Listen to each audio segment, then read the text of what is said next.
কথা বলবো একটা খুব ইন্টারেস্টিং সাইকোসেক্সুয়াল ডিসঅর্ডার নিয়ে, যেটাকে বলা হয় পর্ন ইনডিউসড ইরেকটাইল ডিসফাংশন। জিনিসটা কি একটু জেনে নিই। আমরা জানি যে 2000 সালের পর থেকে স্পেশালি আমাদের দেশে কিন্তু ইন্টারনেটের ব্যবহার ব্যাপক হারে বেড়েছে। দেখা যাচ্ছে যে সকলেই ফেসবুক, তখন ফেসবুক হয়তো আরো পরে এসছে, তার আগে দেখা যাচ্ছে যে হাই ফাইভ, টুইটার, তারপরে এগুলো যা যা আছে এগুলো ইউজ করা হয়, ইউটিউব তারপরে আসলো। এতে করে হয় কি, আমাদের যাদের ইয়াং জেনারেশন, স্পেশালি যাদের জন্ম 2000 সালের পরে, যাদের বয়স এখন 20, 22, 24, 26 এরকম, তারা অনেকেই দেখা যাচ্ছে বন্ধু বান্ধবের পাল্লায় পড়ে কিংবা দেখা যাচ্ছে নিজে নিজে এক্সপেরিমেন্ট করতে গিয়ে পর্ন আসক্ত হয়ে গেছে, যেটাকে পর্ন এডিকশন বলা হয়। তো পর্ন আসক্ত হওয়ার ফলে যেটা হলো, তাদের আসলে দেখা যাচ্ছে যে ইন্টারকোর্স বা ইরেকশন সম্পর্কে একটা বিরূপ ধারণা হয়। তখন দেখা যায় যে তাদের মধ্যে ইরেকটাইল ডিসফাংশন ডেভেলপ করার খুব বেশি চান্সেস থাকে। এটা কিভাবে হয় জিনিসটা?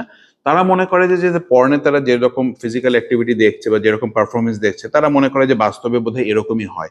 আসলে তো ব্যাপারটা একদমই এরকম না। তো সেই ক্ষেত্রে দেখা যায় তারা যখন বড় হয় বা বিয়ের কাছাকাছি সময় চলে আসে, তাদের মধ্যে একটা পারফরমেন্স অ্যাংজাইটি ডেভেলপ করে। তারা মনে করে যে না, মেলামেশা মানেই বোধহয় ব্যাপারগুলো এরকম, বা এরকম না করলে বোধহয় আমি ঠিক না, বা আমি বিয়ে করতে পারবো না। এখান থেকে এই পারফরমেন্স অ্যাংজাইটি থেকে তাদের মধ্যে কিন্তু গ্যামোফোবিয়া কিংবা বিয়ে নিয়ে যে একটা অনীহা বা ভয় বা সংকোচ, সেটা হয়। এই সমস্যাটা কিন্তু এখন আমরা অনেক পেয়ে থাকি, স্পেশালি যাদের বয়স 20, 22, 25, 26 তাদের মধ্যে। এখানে একটু মাল্টি অ্যাপ্রোচ ট্রিটমেন্ট প্রয়োজন। সেক্ষেত্রে দেখা যায় যে আমরাও কিছু ট্রিটমেন্ট করে থাকি। সাইকিওলজিস্ট কিংবা সাইকিয়াট্রিস্ট যারা আছেন, তারাও কিন্তু এক ধরনের ট্রিটমেন্ট এখানে খুব বড় একটা রোল প্লে করেন। তো এ ধরনের কম্বাইন্ড ট্রিটমেন্টে এ ধরনের পেশেন্টকে কিন্তু ভালো করে ফেলা সম্ভব। তা নাহলে দেখা যায় পর্ন ইনডিউসড ইরেকটাইল ডিসফাংশন কিন্তু ভবিষ্যতে আপনার দাম্পত্য জীবনকে কিংবা আপনার কনজুগাল লাইফকে কিন্তু অনেক বাজেভাবে এফেক্ট করবে, যেটা অলরেডি আমরা আমাদের সমাজে দেখি, এবং এটা কিন্তু বেশ অ্যালার্মিং।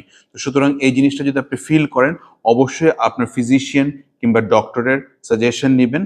এটা নিয়ে নিজে নিজে কোনো এক্সপেরিমেন্ট করতে যাবেন না।